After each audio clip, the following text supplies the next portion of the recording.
Yesu ashimwe. Gloire à Dieu.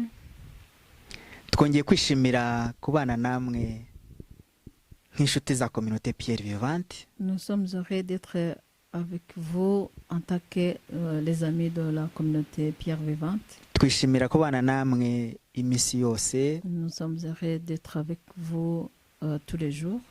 Igihe Imana kidutije kubaho duhumeka. Tant que Dieu nous donne toujours la vie. Turabakunda ariko Imana ibakunda cyane kurusha.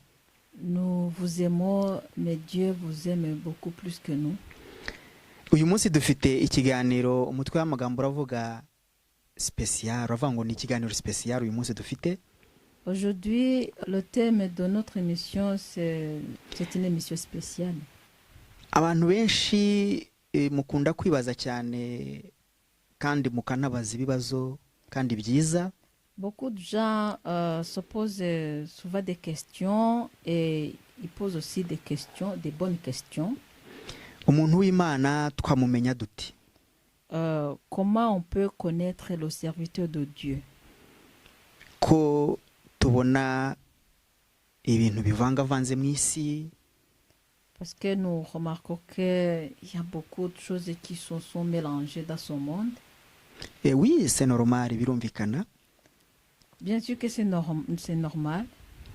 Hari abantu b'Imana, hari no umwuka wa Satani mu bantu ku isi. Donc, il y a les serviteurs de Dieu, il y a aussi l'esprit de Satan dans ce monde. Ikindi nshaka ko kubabwira inshuti z'Imana. Autre chose que j'aimerais bien vous dire, bien-aimés de Dieu. Kuba umuntu w'Imana ntago ari amagambo. Être le serviteur de Dieu, c'est pas uniquement la parole.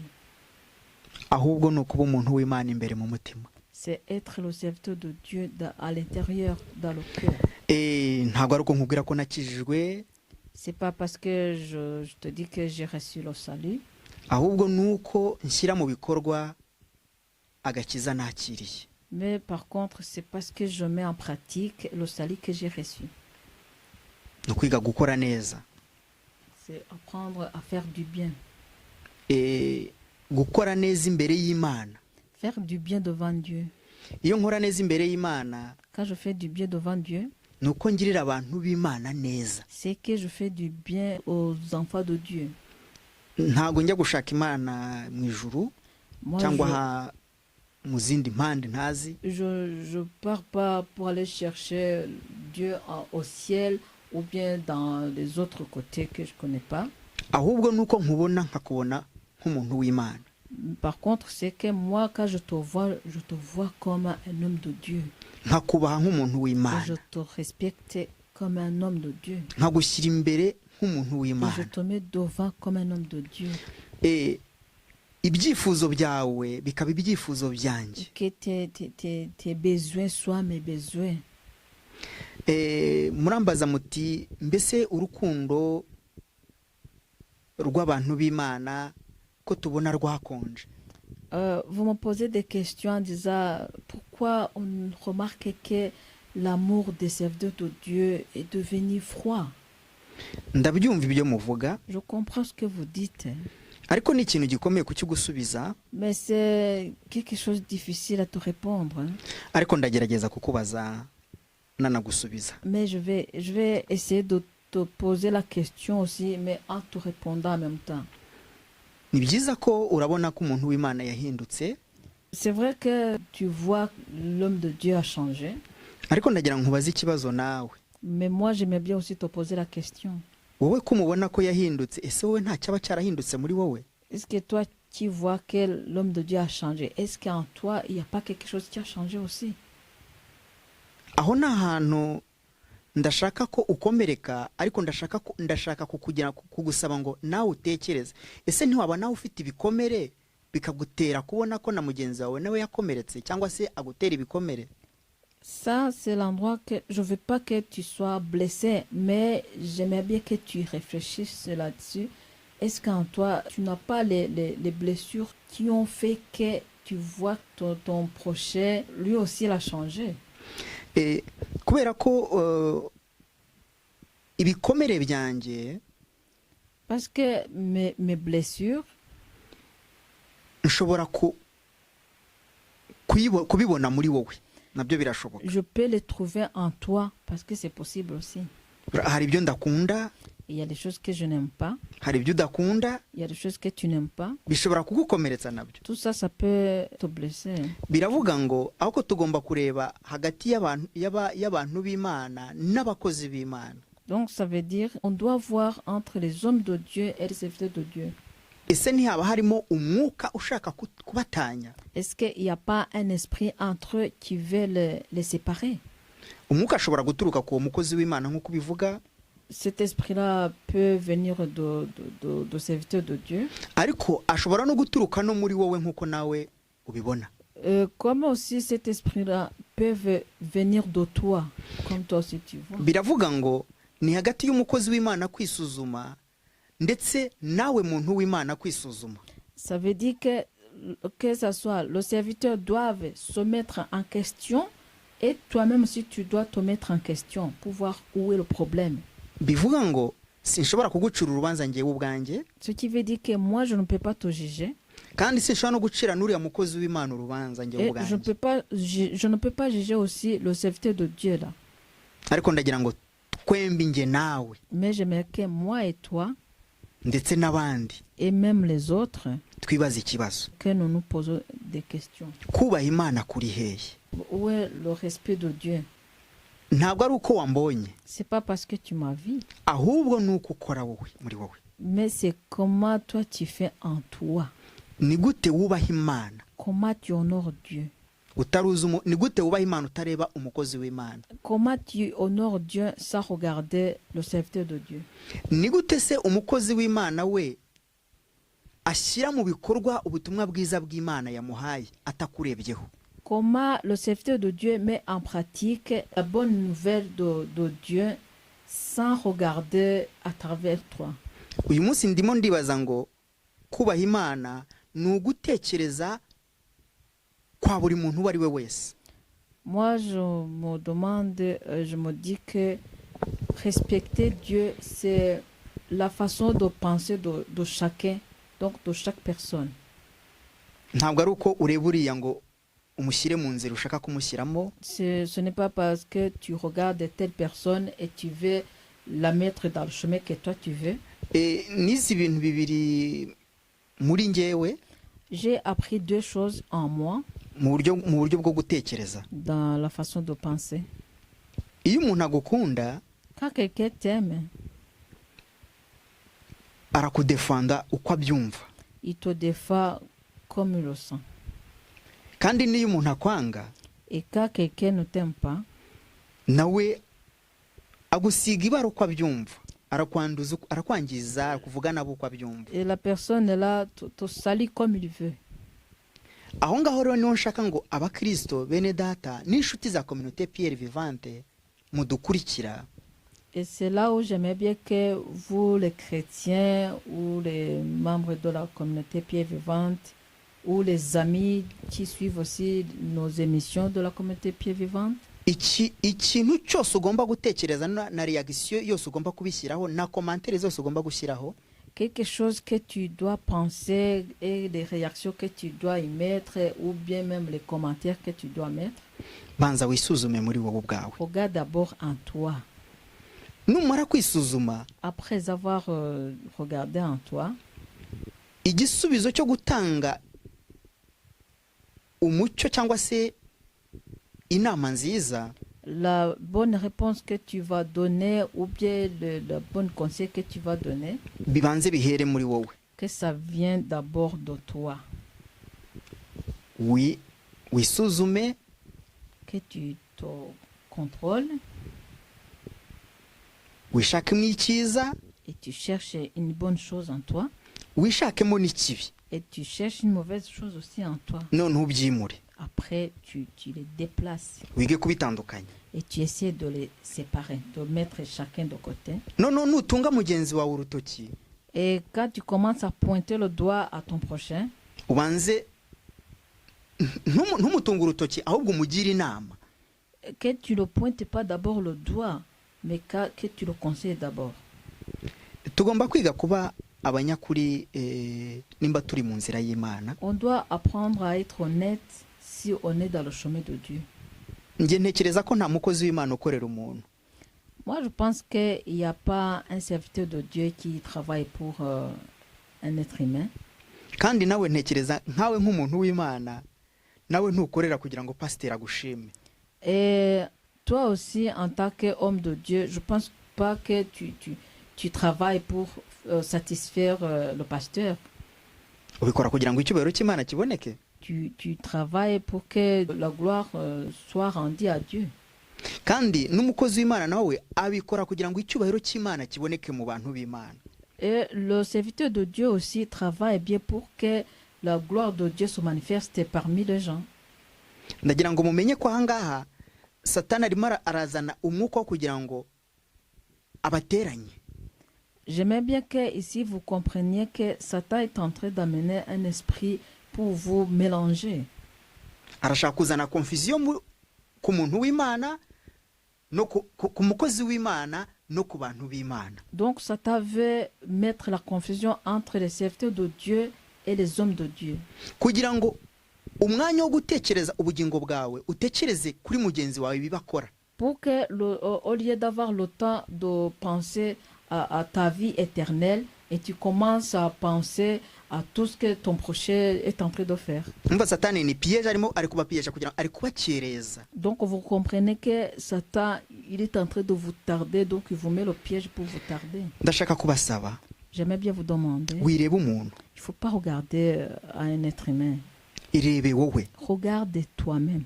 Urebe n'Imana yawe. Et tu regardes ton Dieu. Shaka Imana muri wowe. Cherche Dieu en toi. Ca bugufi imbere y'Imana. Sois humble devant Dieu. Reka nkubwire. Laisse-moi te dire. Ukora ibyo ushaka byose mu buzima bwa buri munsi. Fais tout ce que tu veux dans ta vie de tous les jours. Ntabwo uzegera unezeza pasiteri. Tu vas jamais satisfaire le pasteur. No.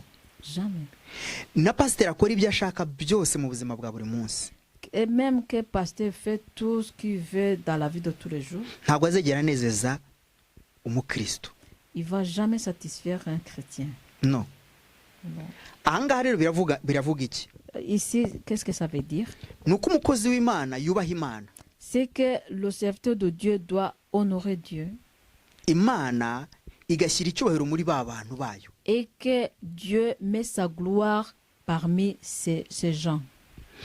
Nuko umuntu w'Imana yubaha Imana.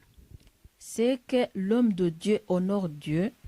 Noneho Imana igashyira icyubahiro muri ba bakozi b'Imana mukabona ibintu kimwe. Et que Dieu met sa gloire dans les serviteurs, que ce soit les serviteurs et les hommes de Dieu, vous voyez les choses au même niveau. Mu buryo bwo gushaka Imana. Donc dans la façon de chercher Dieu, la face de Dieu. Abandi muravuga muti abakozi b'Imana bafashwe n'umwuka w'ubwibone. Les autres disent que les serviteurs de Dieu ont attrapé l'esprit d'arrogance. Ndabyumva. Je comprends. Ariko ndagira nkubaze ikibazo. Mais j'aimerais bien te poser la question. Nanjye nkibaza kandi. Et moi aussi je me pose aussi cette question. Ese ko mbona mu bwibone? Est-ce que tu vois l'arrogance en moi? Nanjye nkakubona mu bwibone. Et moi aussi je vois l'arrogance en toi. Ninde uri buvura undi hagati yanjye nawe? Tu vas soigner l'autre entre moi et toi. Ndagaruka kuri rya jambo nababwiye mbere. Je reviens sur la parole que je vous ai parlé avant. Nuko nisuzuma. C'est que je me mets en question. Nawe ukisuzuma. Et que toi aussi tu te mets en question. Kubera ko hano biravuga ngo. Parce que ici ça veut dire que Satani warashaka kuduteranya. Satan veut nous mettre la zizanie. Ariko kugira ngo aduteranye. Mais pour qu'il met la zizanie entre nous. Nuko agira icyo anyereka kuri wowe nawe akagira icyo akwereka kuri njye. C'est que Satan doit me montrer quelque chose sur toi et qu'il te montre aussi quelque chose sur moi. Ndakwinginze. Je t'en supplie. Witunga umuntu urutoki. Il faut pas pointer à un être humain. Ahubwo nimushaka ikibazo hagati yanyu. Cherchez où est le problème entre vous. Njyewe nkuko nabibabwiye nta muntu n'umwe ushobora gushimisha undi. Moi, comme je vous ai dit, il n'y a personne qui peut satisfaire l'autre. Ariko nimuhesha Imana icyubahiro. Mais si vous respectez Dieu, Imana izashyira gushyirana imbere hagati muri mwe. Dieu va vous faire avancer l'un l'autre, vous deux, parmi vous. murongera mukambwira muti abakozi b'Imana mufite ibintu by'ubwibone. Ndabyumva nabyo nk'uko Oui, vous mubivuga. me dites encore que les serviteurs de Dieu ont les arrogances. Et oui, moi je comprends aussi. Ariko ntago mbitekereza nk'uko mubitekereza. Mais moi je ne pense pas comme vous le pensez. Ariko mfite inshingano zo kubitekereza uko mbitekereza nawe ukabitekereza uko ubitekereza. Ni duruwa yawe. Mais moi je peux le penser comme je veux, comme toi aussi tu peux y penser comme tu veux, c'est ton droit. Ariko tugaruke kuri rya jambo n'ubundi. Mais on va revenir encore sur la parole là. Kubera iki ibyo byose ubibona? Banza Pourquoi tu urebe remarques tout ça? niki kigutera kubona ibyo byose. Qu'est-ce qui te pousse à regarder tout ça, à remarquer tout ça? Banza usobanukirwe, ni Imana ishaka ko mbyirinda cyangwa ni Satani ushaka kunshyira muri uwo mutego. Donc, il faut comprendre si c'est Dieu qui veut t'épargner de ça ou bien c'est Satan qui veut te faire tomber dans le piège. Mugomba kwirinda. Il faut s'épargner Mu gutekereza dans la façon de penser. no mu kureba. Donc, il faut se protéger dans la façon de penser et de regarder aussi. No kujija abantu Et de cyangwa se guca juger. urubanza. Donc, et de juger aussi. Ndabingenze. Je vous en supplie. Ndagira ngo mbabwire ikintu kimwe. J'aimerais bien vous dire une chose. Ntabwo kubaha Imana ari uko umuntu avuga ijambo ry'Imana. Honorer Dieu, c'est pas que on prêche la parole de Dieu seulement. Ntabwo kuba umuntu ari profete bisobanura ko ari umuntu w'Imana. Donc, c'est pas que quelqu'un est prophète qu'il est vraiment l'homme de Dieu. Ijambo ry'Imana riravuga La parole de Dieu dit ngo bamwe bazaba nk'ibyapa biyobora abagenzi. les uns vont être comme des panneaux qui guident les passagers. Urabona icyapa kiba ku muhanda? Vous voyez les panneaux là qui sont plantés sur les routes. Kirakubwira aho ujya. Le panneau te dit tu vas tourner à gauche ou à droite. Nukijija ntabwo ugera iyo ujya. Mais si tu, Nugitindaho. si tu commences à juger ce panneau qui te guide, tu vas pas arriver là où tu dois aller. Uratangira urebe ukuntu gikoze, forme yacyo, ko giteye. Tu vas commencer à voir comment il est, sa forme. Urakererwa. Tu vas être en retard. Ariko cyo cyanditseho inzira ikujyana iyo ujya. Mais ce panneau, c'est marqué le chemin qui te guide là où tu dois aller.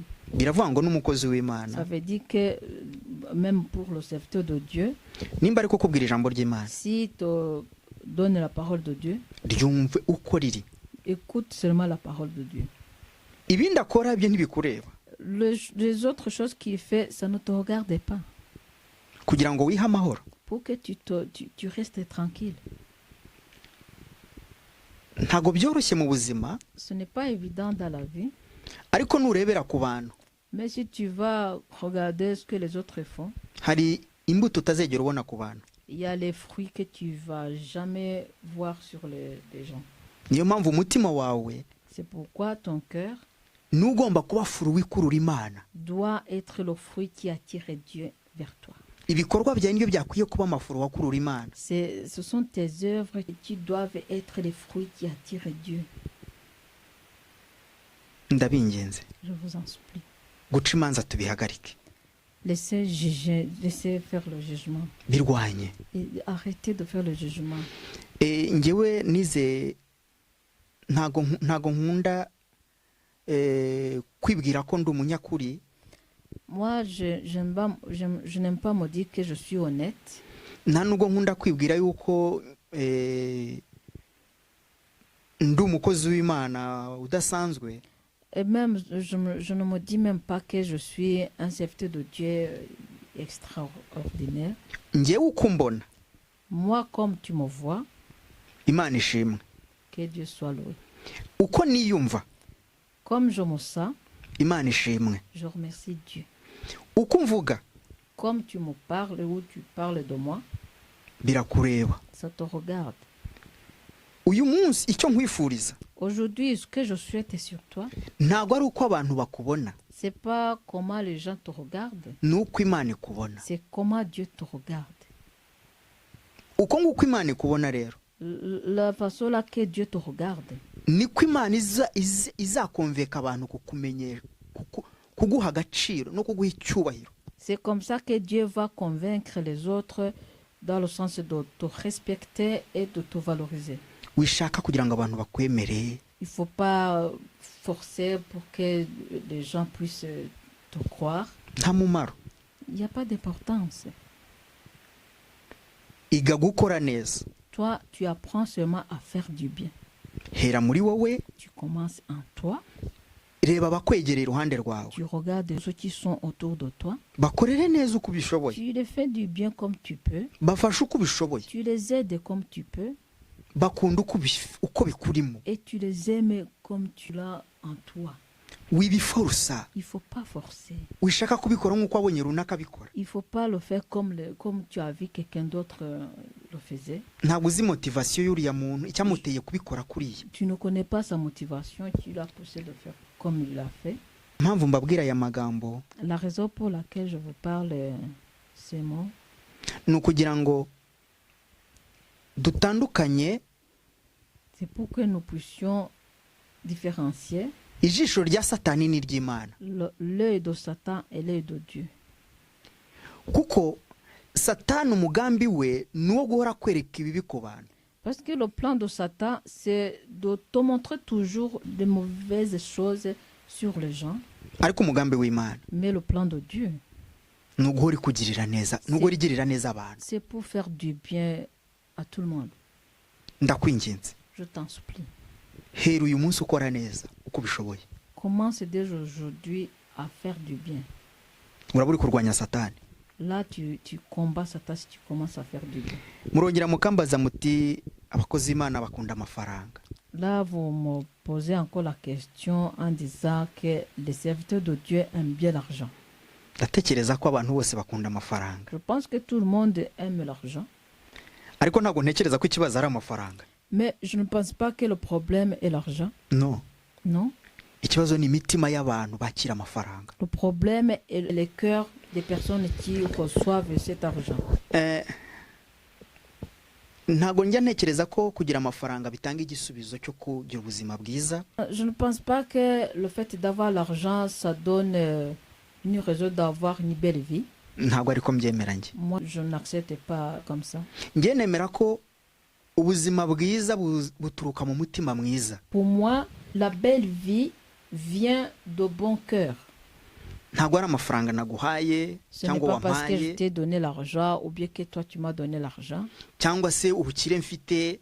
ou bien la richesse que j'ai. Amahoro nibwo bukire bwa mbere. La paix, c'est ça la première richesse. Urukundo ni ubukire bwa kabiri. L'amour, c'est la deuxième richesse. Kandi amahoro aturuka ku Mana. Et la paix vient de Dieu. Urukundo ruturuka ku Mana. L'amour de Dieu vient de Dieu. Ibyo bintu nimba ubifite. Si tu as ces choses-là, uri ku rufatiro rwo kwinjira mu bwami bw'Imana. tu es sur la fondation d'entrer dans le royaume de Dieu. Ntabwo ntekereza ko hari ikintu ushobora gukora ngo gishimishe umuntu. Je ne pense pas qu'il y a quelque chose que je peux faire qui peut satisfaire un être humain. Ariko njya ntekereza yuko nshobora gukora ikintu cyiza kigahesha Imana icyubahiro. Mais je pense qu'il y a quelque chose que je peux faire et qui peut glorifier Dieu. Uzi impamvu mufite ibikomere byinshi mu mitima yanyu? Vous savez pourquoi vous avez des blessures dans vos cœurs? Imbere y'abakozi b'Imana, imbere y'abakristo. Devant les chrétiens, devant les serviteurs de Dieu. Nuko ibintu byose mwagiye mubikora, mwabikorera abapasiteri. C'est parce que toutes les choses que vous avez fait, vous les avez fait pour satisfaire les pasteurs. Ibindi mwagiye mubikora kubera ko muri kubikorera abakristo. Et les autres choses aussi, vous les avez fait pour satisfaire les chrétiens. Iyo uza kubikora uri gukorera Imana ntiwari kugira ibikomere uyu munsi ufite. Si tu avais fait toutes ces choses-là pour Dieu, tu n'allais pas être blessé comme tu es blessé maintenant. No. Non. Ijambo ry'Imana navuga ngo ukora neza wigendere. La parole de Dieu dit, fais du bien et tu pars. Impamvu nuko ukora neza ugashaka gukontorora n'ibyo wakoze neza. Kandi byavuye mu maboko yawe. Wabitanze. Nta gusubira inyuma kubikontorora. Donc, toi, tu es blessé parce que tu fais du bien et tu veux revenir en arrière pour contrôler les bienfaits que tu as fait. Non, tu as déjà fait. Il faut pas aller contrôler. Tu as déjà donné. nukora neza Si tu fais du bien, ntushake kumenya icyo wakoze neza cyakoreshejwe. tu ne veux pas savoir la suite de bienfaits que tu as fait. ese tu nimba wandihiye ishuri ni byiza, cyangwa ukaba wandihiye minerivare, ibintu nk'ibyo, ukaba wandihiye ibyo kurya. Mais c'est bien, allez, donc c'est tout, mais sauf si tu as payé le minerval pour moi ou bien tu as payé à manger pour moi, wakoze neza. là tu as bien fait. nintabikoresha neza Si moi je ne les gère pas bien, ntabwo ikosa ari iryawe nshuti, ça ne sera pas ta faute. ikosa ni njyewe utakoresheje ibyo nahawe neza. La faute, ce sera pour moi, tu n'as pas pu gérer tout ce que tu m'as donné. mwikomeretswa n'ibyiza mukora. Il ne faut pas être blessé par des bienfaits que vous faites. nawe ukambwira ati amagambo agutwara umwanya ute mukozi w'Imana, muntu w'Imana. Les autres me disent oui, les gens qui parlent les autres derrière leur dos. Mais comment les calomnies peuvent te prendre du temps, attaquer l'homme de Dieu? ko nuguta igihe. Ça, c'est une perte de temps. iyo ni satani araza akakwereka utuntu ku bantu, ibintu ku bantu. Donc Satan, il vient, il commence à te montrer des choses sur les autres, des petites choses sur les autres. Là, il est en train de te faire tarder tout simplement. ni ukuvuga ngo ndagaruka kuri cya cyapa. Ça veut dire que je reviens donc sur le panneau là. satani yaje kukwereka ibyo ureba kuri pano, ariko ntureba inzira y'aho ujya. Donc Satan est venu de te montrer ce que tu es en train de lire sur le panneau, mais toi tu ne vois pas le chemin que tu dois prendre. kandi icyapa kibereyeho kukuyobora. Alors que le panneau est là pour te guider. umukozi w'Imana abereyeho kuguha ijambo ry'Imana ngo rikubake. Le serviteur de Dieu est là pour te donner la parole de Dieu, pour que tu sois instruit. namwe bantu b'Imana, Et vous aussi les hommes de Dieu, mubereyeho guhesha Imana icyubahiro. vous êtes là pour respecter Dieu, pour honorer Dieu. kandi nk'uko nabibabwiye, uzubaha Imana mu muntu. Et comme je vous ai dit, tu vas honorer Dieu à travers de la personne. Imana ibafashe cyane. Que Dieu vous aide beaucoup. none se nimba mukomerekejwe n'abantu, icyubahiro muri gushaka ni icy'Imana cyangwa ni icy'abantu? Alors, si vous êtes blessé par les personnes, est-ce que vous cherchez la gloire de Dieu ou vous cherchez la gloire des êtres humains? imuka muri ibyo nshuti. Il faut dévier dans ce genre de choses. reka mbaho umurongo umwe dusoma muri Bibiliya, mu gitabo cy'Abagalatiya. Je vais vous lire la parole dans le livre des Galates. ni urwandiko Pawulo yandikiye Abagalatiya. ni ijambo ritari rinini kandi ritari ritoya. C'est l'épître de Paul aux Galates. C'est pas une longue phrase et c'est pas aussi une petite phrase. ni ijambo rifite ubushobozi mu buryo bw'umwuka no mu buryo bw'umubiri. C'est la parole tient la puissance au niveau spirituel et au niveau physique. Imana idufashe. Reka dusome mu Kinyarwanda. Imana iba mugisha mu gice cya Abagalatiya ba mbere, igice cya mbere ku murongo wa 10. 1 Galates verset 10. mbese noneho nishimwe ry'abantu nshaka cyangwa n'iry'Imana, cyangwa se ni abantu nshaka kunezeza? iyaba nkinezeza abantu, simba ndi imbata ya Kristo. Imana iba mugisha. Et maintenant, est-ce cela faveur des hommes que je désire ou celle de Dieu? Est-ce que je cherche à plaire aux hommes? Si je plaisais aux hommes encore, je ne serais pas serviteur de Christ. Imana ishimwe. Que Dieu soit loué. Imana idufashe cyane. Que Dieu nous aide. hano Paul amaze gusobanukirwa umugambi w'Imana, Ici, quand Paul venait de comprendre le plan de Dieu, yaravuze ngo mbese noneho nishimwe ry'abantu nshaka. et puis il s'est posé la question, est-ce que c'est la faveur des hommes que je cherche? mbese nawe nishimwe ry'abantu ushaka? Est-ce que toi, tu veux la faveur des hommes? urashaka ko abantu ari bo baguhesha icyubahiro? Tu désires que c'est les gens qui vont t'honorer? urashaka ko abantu nibakuvuga neza ari bwo urumva uri umuntu mwiza? Tu désires que les gens, quand ils vont commencer à parler du bien, c'est là où tu vas sentir que tu es quelqu'un de bien. paul amaze kubibona Quand Paul venait de voir tout ça, yaravuze ngo iyaba ari ishimwe ry'abantu ashaka il a dit que si il voulait la faveur des hommes, ntaba akiri imbata, ntaba ari imbata ya Kristo. il ne serait pas le serviteur de Christ. Ntushobora gukorera Imana n'icyubahiro. Tu ne peux pas servir Dieu avec la gloire. Ntushobora kubaha Imana ukirebera ku bantu. Tu ne peux pas honorer Dieu en se faisant comparer avec les hommes.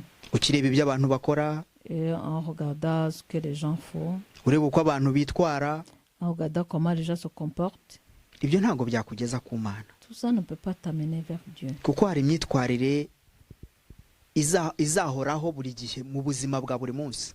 Parce qu'il y a les comportements qui vont toujours être comme ça dans la vie de tous les jours. Bizahoraho. Ça va être toujours comme ça.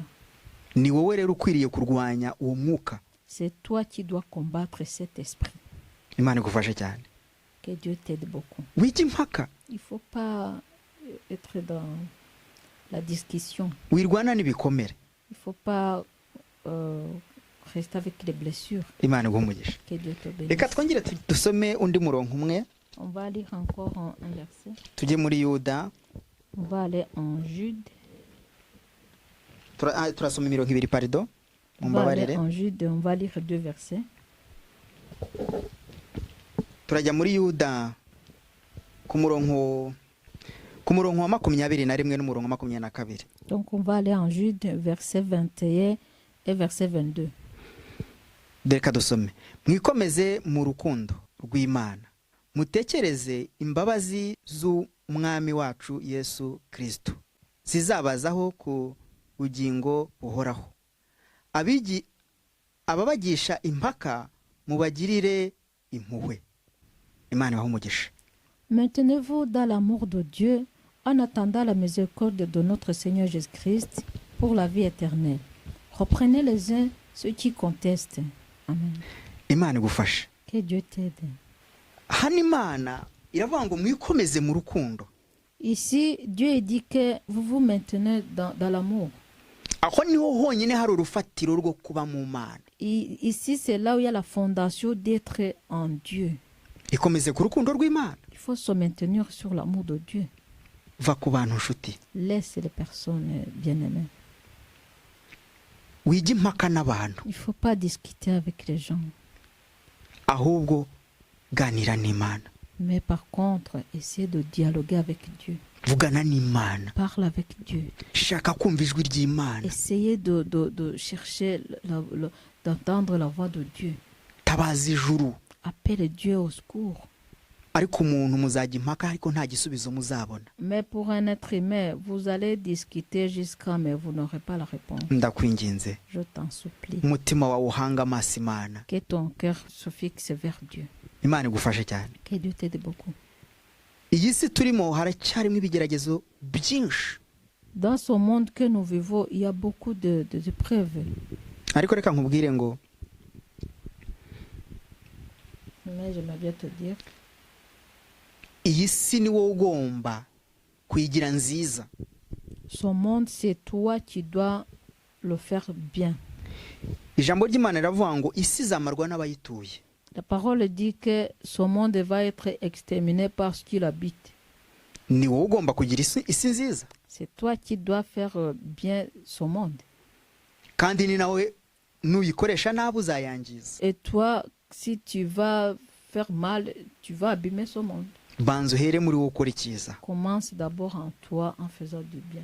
Ubundi ukorere n'abantu b'Imana ibyiza. Et puis tu fais du bien aussi aux autres. Ese ubu ntabwo muri kureba igihe turimo ubu ngubu? Est-ce que vous ne remarquez pas le temps par lequel nous sommes? Nta kintu twazanye mu isi nta nicyo tuzayivanamo. Il n'y a rien qu'on a amené dans ce monde et il n'y a rien qu'on va aller avec. Kora neza. Fais du bien. Kora neza utambuke.